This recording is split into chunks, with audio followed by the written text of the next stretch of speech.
कल मुंबई का आजाद मैदान उस भविष्यवाणी को सच होते देखेगा जिसमें कहा गया था कि मैं समंदर लौटकर जरूर आऊंगा। देवेंद्र फडणवीस ने जब ये शेर बोला था तब सत्ताधारी पार्टी के नेता मुस्कुराए थे, लेकिन कल जब देवेंद्र फडणवीस महाराष्ट्र के मुख्यमंत्री पद की शपथ लेंगे तब उस वक्त जो लोग मुस्कुरा रहे थे वो विपक्ष में बैठने की तैयारी कर रहे होंगे।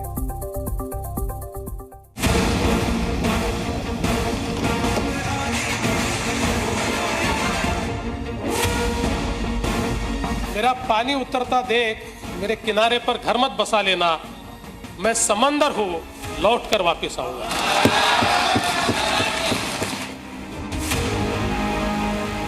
– 2019 का वो साल था जब भारतीय जनता पार्टी महाराष्ट्र में चुनाव हारी थी। तब फडणवीस ने विधानसभा में कहा था कि मैं समंदर हूं, लौटकर वापस जरूर आऊंगा। मैं समंदर हूं, लौटकर वापस आऊंगा। फडणवीस ने 2019 में जो कहा आखिरकार उन्होंने वो कर दिखाया। नतीजे आने के बाद एकनाथ शिंदे से काफी खींचतान की खबरें आईं, लेकिन आखिरकार देवेंद्र फडणवीस ने बाजी मार दी। वो अडिग रहे और हाईकमान ने उन पर भरोसा जताया। रिजल्ट के 11 दिन बाद महाराष्ट्र में मुख्यमंत्री पद पर सस्पेंस खत्म हो गया। देवेंद्र फडणवीस के नाम पर बीजेपी विधायक दल की बैठक में मुहर लगी और इसी के साथ ये क्लियर हो गया कि 5 दिसंबर को यानी कल मुंबई के आजाद मैदान में फडणवीस ही महाराष्ट्र के नए मुख्यमंत्री पद की शपथ लेंगे। कल मैं स्वयं माननीय हमारे मुख्यमंत्री एकनाथ शिंदे जी के पास गया था और एकनाथ राव जी को मैंने ये निवेदन किया था कि हम सभी की इच्छा है और पिछले 2.5 सालों में शिंदे जी के साथ माननीय अजीत दादा और मैं हम तीनों ने मिलकर साथ में मिलकर सारे निर्णय किए हैं। जैसे ही सीएम का चेहरा फाइनल हुआ, महायुति के नेताओं ने राज्यपाल से मिलकर सरकार बनाने का दावा पेश किया। फडणवीस ने राज्यपाल को सरकार बनाने का पत्र सौंपा। उनके साथ शिवसेना प्रमुख एकनाथ शिंदे, एनसीपी चीफ अजित पवार मौजूद थे। उससे पहले बीजेपी विधायक दल के नेता चुने जाने के बाद फडणवीस शिंदे से 1-to-1 मीटिंग करने पहुंचे। सूत्रों के मुताबिक इस मीटिंग में मंत्रिमंडल को लेकर चर्चा हुई।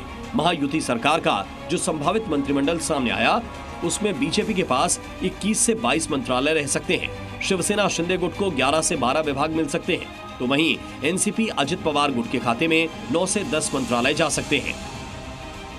हालांकि बहुत जल्द ये साफ हो जाएगा कि किसके पास कौन सा मंत्रालय रहेगा। महाराष्ट्र में जब से नतीजे आए, सरकार गठन को लेकर सस्पेंस बढ़ता चला गया। कभी सीएम को लेकर तनातनी, कभी विभागों पर तकरार, तो कभी शिंदे की नाराजगी। एक के बाद एक टकराव की खबरें आती रहीं, लेकिन अंत भला तो सब भला। अब एक बार 5 तस्वीरों के जरिए नजर डालते हैं नतीजों के बाद से अब तक की टाइमलाइन पर।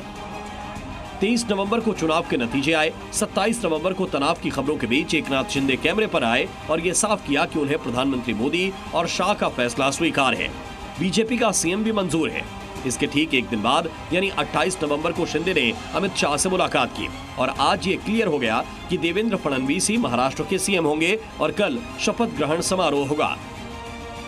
शपथ विधि में शामिल होने के लिए जो भाजपा के कार्यकर्ता आएंगे उन्हें एक खास तरह की टी शर्ट जो है दी जाएगी जिसे वो पहन कर आने वाले हैं और इस टी शर्ट पर प्रधानमंत्री के जो नारे जो उन्होंने दिया था उस पर लिखा है, एक हैं तो सेफ हैं।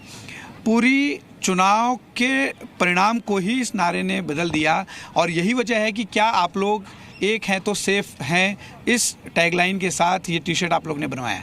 बिल्कुल, जो विपक्षी पार्टियां हमेशा ही जातियों को बांटने में लगी है, एक झूठा नैरेटिव पैदा करने में लगी है, तो अगर हम सब मिलकर एक नहीं रहेंगे तो हम सब ये झूठे नैरेटिव से सेफ नहीं रहेंगे।